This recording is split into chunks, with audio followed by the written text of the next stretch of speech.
안녕하세요. 축진먹입니다. 아스날이 토트넘을 홈으로 불러서 4대1 대승을 했는데요. 오늘 경기 보면서 일단 첫 번째로 느낀 거, 아스날 상대로 괜히 상대 팀들이 내려앉아서 플레이하는 게 아니다. 그러니까 전반전과 후반전 토트넘의 그런 스탠스가 다르긴 했는데요.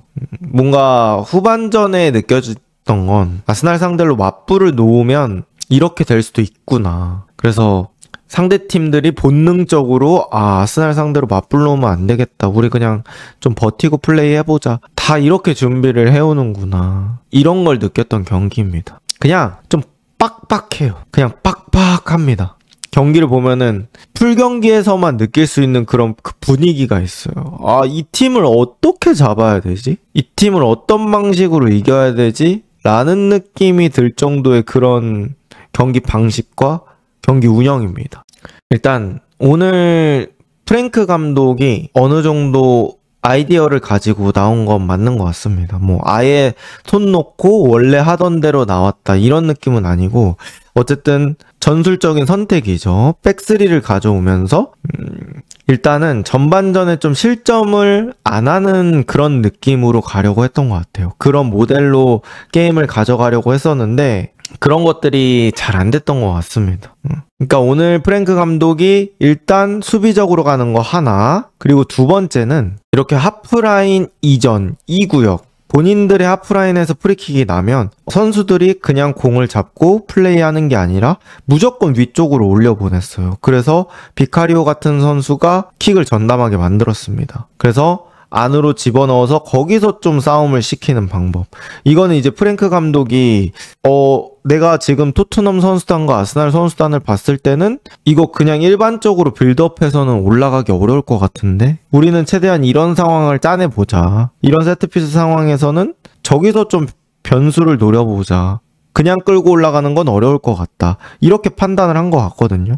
근데 이제 문제는 이렇게 되면은 이 전술의 키맨은 비카리오가 되는 거잖아요. 그러니까 비카리오가 사실 잘 차면 좋겠지만 잘 찰 필요 없이 일단 안으로는 무조건 넣어줘야 되는데 비카리오가 오늘 여기까지 킥을 잘 못 뽑아줬습니다. 그러니까 일단 뭐 경합을 시키려면 기본적으로 목표했던 포인트까지는 공을 넣어줘야 되는데 이거는 뭐 발밑이 좋고 안 좋고를 떠나서 프리미어 리그에 뛰는 골키퍼의 킥이 이 정도인가? 라는 생각이 들 만큼 좀 아쉬운 킥이었고요. 어쨌든 이 작전은 실패하게 된 거죠. 그러니까 비카리오 킥 퀄리티가 그렇게 좋지 않았기 때문에. 그리고 오늘 토트넘은 또 한 가지 문제가 생겼습니다. 바로 뭐냐면 수비를 성공하고 나서 그 다음이 없다는 거예요. 이렇게 수비를 성공했는데 오늘 어쨌든 토트넘이 전략적으로 선택한 건 백스리잖아요. 백스리라는 건 미드필더에서 한 명 빼서 수비로 빼놓는 거죠. 그러면 당연히 이 중원에 있는 선수 숫자가 부족해집니다. 그렇게 되면 이 가운데 쪽으로 윙어들까지 뭔가 개입을 해야 숫자가 어느 정도 맞아 떨어지는 거죠. 자, 문제가 뭐냐면 여기서 토트넘이 세컨볼을 땄어요. 그 다음에 어디다 줘야 돼? 이런 딜레마가 생기는 거죠. 뺏으면 뭐합니까? 지금 역습 갈 곳이 없어요.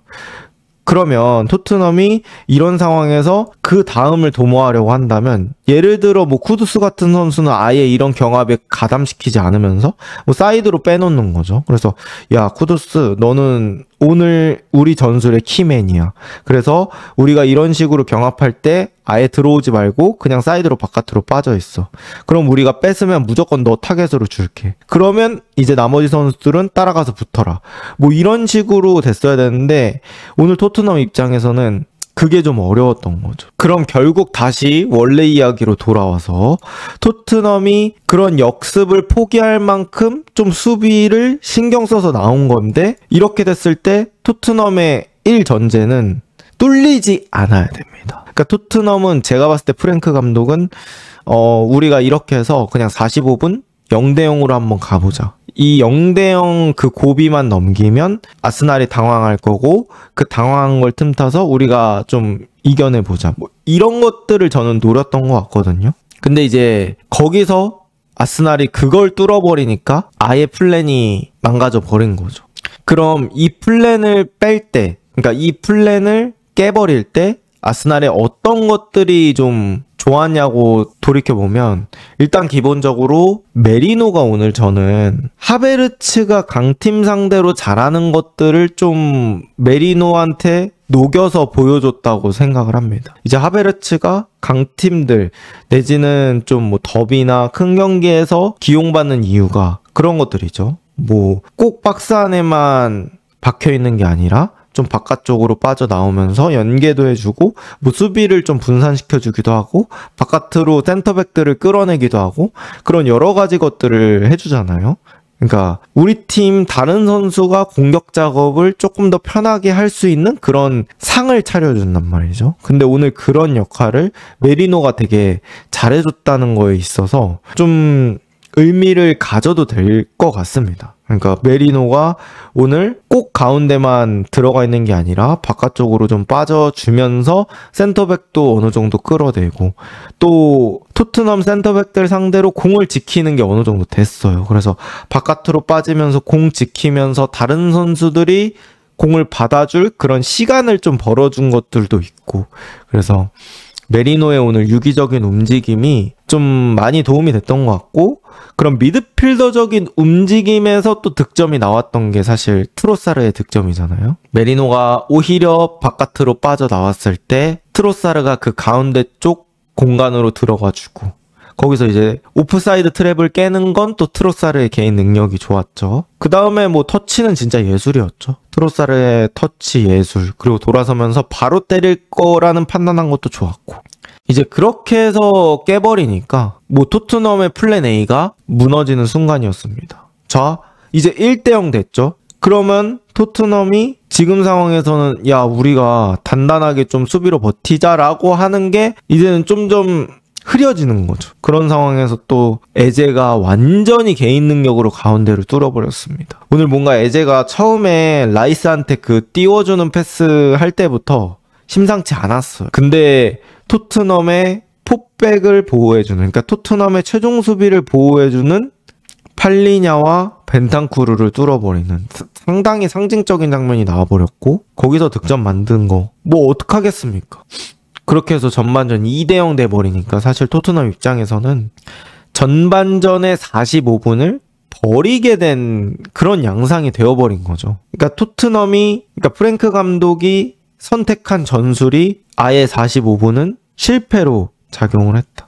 그래서 이제 뭐 시몬스 투입하고 후반전 가져가려고 했는데 거기서 또 에제의 개인 능력이 나와버리고 그 에제의 득점 장면 두 번째 그 왼발로 인사이드로 찬 거는 그거는 그러니까 그거야말로 축구를 잘하는 거예요. 그러니까 물론 세게 차야 되는 상황은 당연히 세게 차야 되지만 거기서 길이 보이니까 굳이 세게 찰 필요가 있나? 그냥 왼발로 패스하듯이 밀어넣으면 되지? 라는 걸 보여준 거죠. 이게 그 공격수를 해보신 분들은 아시겠지만 득점을 하면 점점 개안이 된다고 해야 되나? 그 골을 넣으면 그 골 길이 더 쉽게 보여지는 게 있는 것 같아요. 축구 선수들도 당연히 그날 골을 넣거나 몸이 좋으면 득점 길이 더 쉽게 잘 보이는 것 같아요. 그래서 이제 에제 슈팅할 때도 딱 잡자마자 그 길이 보였던 것 같습니다. 세 번째 골도 마찬가지로 잘 감아서 코스 잘 노렸죠. 그래서 뭔가 약간 에제 두 번째 득점 저는 뭐 첫 번째 에제가 2명 제치고 골 넣은 것도 좋았고 마지막 가마차기 득점도 좋았는데 저는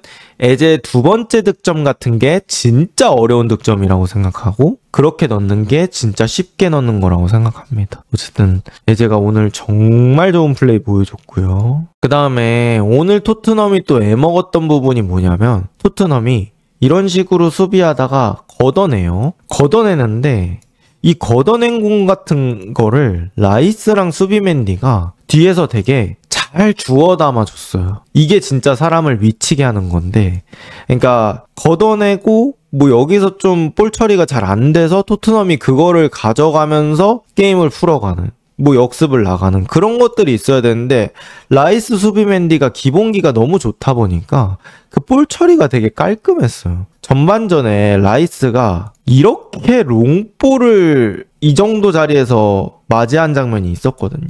근데 사실 이런 거는 뭐 보통 라인아웃을 시키잖아요. 라인아웃 시키고 이 스로인 하는 시간 동안 수비가 이렇게 내려오는 걸 기다리잖아요. 근데 라이스가 여기서 이렇게 해가지고 트로사른과 칼라피오리가 이렇게 공을 잡더라고요. 그래서 이런 거에서 약간 토트넘이 무기력해지는 거죠. 아니 일반적으로라면 이거 이제 터치라인에 아웃으로 돼가지고 이거 우리 공 돼야 되는 건데 이걸 또 살려서 이렇게 보내버리네. 그러니까 라이스 수비맨디는 되게 주머니가 큰 캥거루 같다고 해야 되나? 그래가지고 떨어져 있는 그런 것들을 다 자기 주머니에 넣은 다음에 다시 자기 아들 캥거루 주머니에 꺼내서 챙겨주는 그런 느낌이 좀 많이 들었어요. 그래서 이 두 명이 되게 수비적으로 잘 뒷받침을 해주다 보니까 앞쪽에 있는 공격진들은 코인을 계속 얻는 효과가 생겼던 거죠.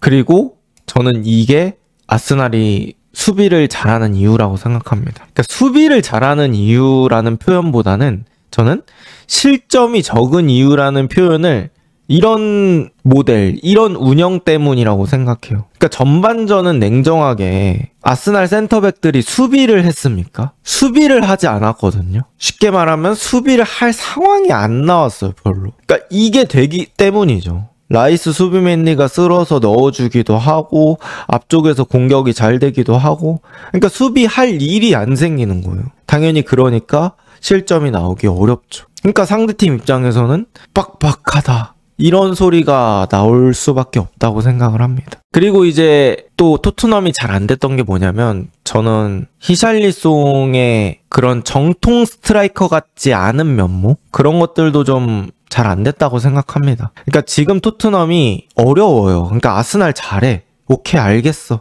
그래도 토트넘도 거기서 상황을 변화시키기 위해서는 토트넘도 자기들이 무언가를 해야 되잖아요. 근데 이런 상황에서는 센터포워드한테 기댈 수밖에 없는 부분이 생기는 거죠. 일단 완전히 예쁘게 앞쪽으로 걷어낼 수 없고 그러면 토트넘이 좀 불안정하게 걷어내더라도 거기서 파울을 얻어내주거나 한 번은 공을 지켜줄 수 있는 한 턴은 좀 잡아내줄 수 있는 스트라이커가 있어야 돼요. 지금 제가 봤을 때 토트넘 스쿼드에서 그걸 가장 좋은 퀄리티로 수행할 수 있는 선수는 일단 솔랑키라고 생각이 되는데 지금 이제 솔랑키가 없다 보니까 히샬리송이 계속 나오는데 사실 히샬리송은 이런 등지기에서 벌리 정도의 팀 정도 빼고는 사실 그렇게 인상적인 느낌이 잘 안 드는 것 같습니다.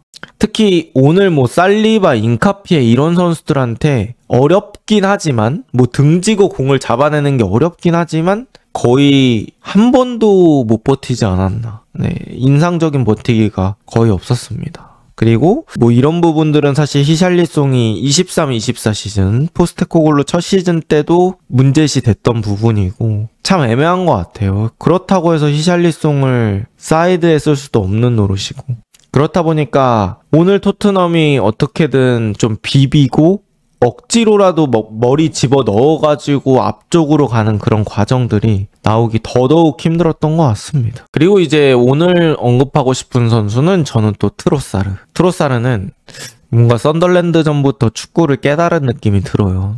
저는 지금 만약에 부상 선수들이 다 제 컨디션으로 돌아와도 뭐 마르티넬리, 마두에케 이런 선수들이 제 컨디션으로 와도 트로사르가 그냥 실력으로 주전일 것 같아요. 그 정도로 요새 트로사르 하는 플레이는 굳이 군더더기가 없습니다. 그냥 좀 축구를 잘하는 것 같아요. 패스해야 될 때 하고 그리고 요새 좋은 게 좀 저는 터치라고 생각하거든요. 그래서 득점할 때도 보면은 터치에 대한 감도 잘 살아있는 것 같고요. 아스날이 정말 어려운 상황에서 공격수 없는 상황에서 트로사르가 자기 목 그 이상을 해주고 있는 것 같습니다. 그리고 이제 제가 오늘 경기 보면서 좀 느꼈던 건 사실 좀 체급 차이도 오늘은 좀 느껴졌습니다. 기본적으로 토트넘 선수들이 뭐 어떤 혼전 상황에서 냉정하게 한 2명 정도 버텨주면서 탈압박 되는 선수가 사실은 거의 전무했다고 봐야 될 것 같고 특히나 벤탄쿠르 같은 선수는 지난 시즌에 비해서 너무 급격하게 폼이 떨어진 모습? 몸의 민첩함도 조금 떨어져 보이고요. 뭔가 자기 뒤쪽에 있는 접근? 압박에 대한 접근 이런 거에 대한 시야 체크도 조금 느려진 느낌이 들고 지금 이제 프랭크 감독이 뭔가 선택의 기로에 놓였다고 생각을 합니다. 저는 어쨌든 간 이런 식으로 비슷한 축구를 하게 된다고 하면은 이거는 약간 운적인 요소가 많이 들어갈 수도 있다고 생각을 해요. 그러니까 결국 지금 프랭크 감독이 본인의 팀을 인식하고 있는 건 우리 팀 미드필더에 공 잘 차는 선수가 없어. 그래서 우리는 조금 수비적으로 가면서 세컨볼 싸움 노리고 경합 싸움으로 가야 돼. 지금 이렇게 인식을 하고 있는 것 같거든요. 근데 냉정하게 지금 몇 경기째 그런 게임에서 결과가 나오지 않잖아요. 그리고 공격 과정은 엄청나게 디테일해서 만들어서 들어가는 과정은 많지 않고 그날 뭐 크로스나 그런 것들이 잘 풀리면 득점이 들어가고 그렇지 않은 상황에서는 만들어서 가는 득점이 없기 때문에 이제 프랭크 감독은 저는 조금 선택해야 되는 타이밍이 있다고 생각합니다. 그러니까 어떤 걸 선택하냐, 우리가 지금 공 잘 차는 미드필더가 없더라도 조금 만들어가는 걸 더 신경을 쓸 건지, 아니면 몰라, 나는 그냥 메디슨, 클루셉스키 이런 선수들 돌아올 때까지, 솔랑키까지 올 때까지는 나는 욕먹어도 이런 스타일의 축구로 갈 거야, 이렇게 갈 건지, 그런 걸 좀 생각을 해봐야 되는 타이밍인 것 같습니다. 왜냐면 편하게 그냥 저는 철퇴 축구라고 할게요. 그 철퇴 축구의 결과가 지금 계속해서 잘 나오고 있지 않은 느낌이 있어요. 그러니까 수비하는 거는 좋은데, 실리적으로 가는 건 좋은데, 저는 넥스트가 좀 아쉬운 거죠. 막았어. 그 다음 어떻게 할 건데? 에서 그 어떻게가 좀 부족한 것 같습니다. 특히나 역습 가는 과정이 매우 투박한 느낌? 선수들의 개인 능력이 있어야지만 역습 과정을 나갈 수 있는 듯한 느낌? 그런 건 좀 있는 것 같습니다. 근데 결국 개인 능력에 조금 의존을 하려고 하면 토트넘 스쿼드가 지금보다는 좋아야 될 것 같고요. 그럼 감독이 지금 스쿼드로는 뭐 개인 능력에 너무 의존하면 안 되겠다, 이렇게 판단하는 것도 저는 실력의 영역이라고 생각하거든요. 그래서 지금 상황에서는 아스날한테 질 수는 있어. 질 수는 있는데 조금 고민이 들어가야 되는 타이밍이 아닐까라고 생각을 합니다. 그러니까 요새 토트넘 센터백들도 점점 폼이 떨어지고 있는 듯한 느낌이 듭니다. 오늘 뭐 한 명씩 얘기해보자면, 단소 힘 좋아. 근데 딱 그 정도 힘캐 같은 느낌이 들어요. 그러니까 엄청 지능이 높은 것 같지는 않습니다. 볼 처리하거나 뭐 그럴 때 보면. 그 다음에 로메로는 제가 봤을 때는 그냥 퍼포먼스가 좀 많이 내려온 것 같고요. 뭔가 특유의 날카로운 패스 이런 것들도 잘 나오진 않는 것 같습니다. 그리고 반더벤은 글쎄요, 저는 요즘 보는 반더벤은 감정적으로 너무 요동을 많이 치는 것 같아요. 뭐 이제 악수 패싱 사건은 결국 해프닝으로 끝나긴 했지만, 오늘 또 팔꿈치 그렇게 쓰는 거 보고 나서 어쨌든 간 감정적으로 컨트롤이 조금 안 되는 부분들이 있다. 어쨌든 간 토트넘이 지금 실리적으로 가는 축구, 수비 축구로 가려면, 그러니까 토트넘의 축구는 저는 얻어맞는 축구라고 생각을 하거든요. 그러니까 기본적으로 얻어맞고 그 다음에 때리는 그런 축구라고 생각을 하는데, 얻어맞으려면 잘 얻어맞아야 되잖아요. 데미지가 적게. 그럼 결국에는 센터백의 퀄리티가 중요하다고 얘기할 수밖에 없는데, 토트넘이 지금 센터백 선수들의 퍼포먼스가 좀 아쉬운 것도 이 잘 되지 않는 거에 원인이 되는 것 같습니다. 그리고 저는 요즘의 아르테타, 요즘의 아스날을 보면서 느끼는 생각, 뭐 오늘 경기도 그렇고 지금 나오는 퍼포먼스는 이번 시즌만 해서 만든 게 아니라고 생각합니다. 정말 오랜 시간 동안 갈고 닦은 것들이 이번 시즌에 제대로 빛을 보고 있다고 생각해요. 예를 들어 다른 팀들이 천장을 부셔가지고 더 올라갈 수 있는 걸 뚫어놨다면, 아르테타는 계속해서 자기 혼자서 땅에다가 흙을 붓고 있는 느낌이었어요. 다른 팀은 고점을 높이려고 많이 노력을 했다는 느낌이 든다면, 아르테타는 다른 팀 상관하지 않고 우리는 저점을 높이는 게임을 해보자, 그러면서 준우승 3번 하더라도 계속해서 저점을 높이는 작업을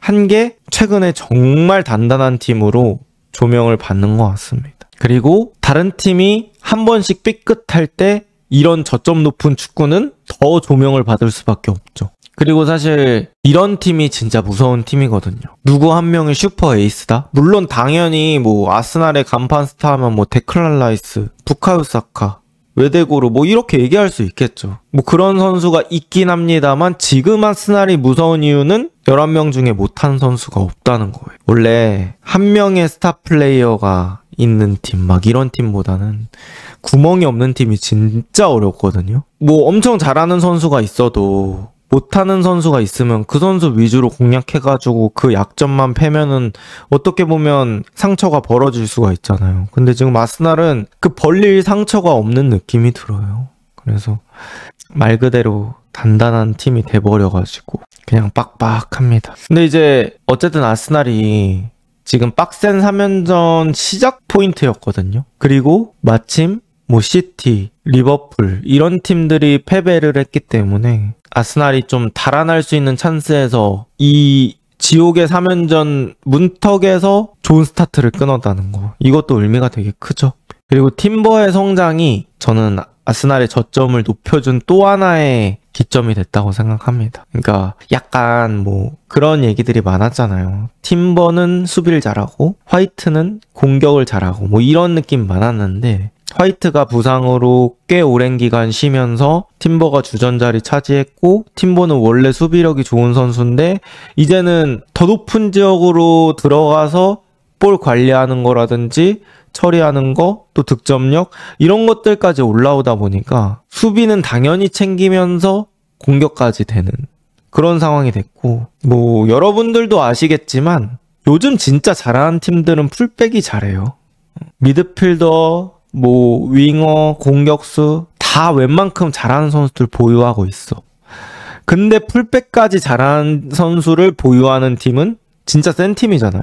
근데 오늘도 보면은 팀버가 기본적으로 이번 시즌 폼이 좋다 보니까 뭐 칼라피오리 조금 덜 올리더라도 팀버를 되게 위쪽으로 올려놔서 토트넘이 만들어 놓은 수비진을 해집는데 되게 키맨으로 썼죠. 그리고 위쪽에서도 볼 관수가 되다 보니까 뭐 높은 위치에서 파울 얻어주는 것도 되고 좀 움직임이 좀 불규칙적으로 이루어지는 거잖아요. 풀백이 막 가운데로 들어가고 막 이렇게 되면 파리에서 왜 하키미를 못 막습니까? 하키미가 투톱처럼 올라갈 때가 있거든요. 거의 공격수 위치까지. 그러니까 그렇게 뭔가 틀에 박히지 않은 움직임을 할 때 진짜 수비가 어려워하는 건데 풀백이 좋은 팀들은 그런 걸 해볼 수 있다는 거죠. 클래식하게 안 써볼 수 있다는 거죠. 이제 그런 것들이 저는 좀 영향이 많이 큰 것 같습니다.